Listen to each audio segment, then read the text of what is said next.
ఇందులో గిద్దలూరుకు వాస్తవంగా మార్కాపురం వీటందరికంటే కూడా గట్టి సీటు వైఎస్ఆర్.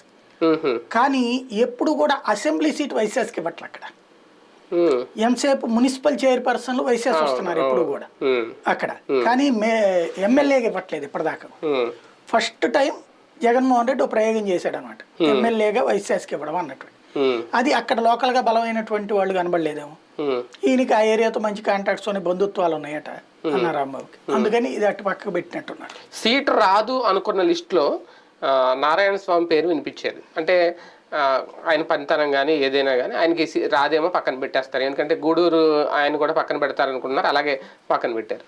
నారాయణ స్వామికి ఇప్పుడు తీసుకొచ్చి సీట్ ఇవ్వడం అంటే ఒక రకంగా నెల్లూరు జీడీ నెల్లూరు ఇవ్వడం అంటే ఏం పని చేసింది అక్కడ? క్యాస్ట్ వాళ్ళు ఇవ్వాల్సి వచ్చిందా, వేరే కారణం ఏదైనా? పెద్దిరెడ్డి ఫ్యాక్టర్ పనిచేసినట్టుంది, ఎందుకంటే నారాయణ స్వామిని ఆల్రెడీ ఎంపీగా అనౌన్స్ చేశారు కదా, చిత్తూరు ఎంపీగా నారాయణ స్వామిని, అట్లాగే రెడ్డప్పని తీసుకొచ్చి జీడి నెల్లూరుకి వేసారు.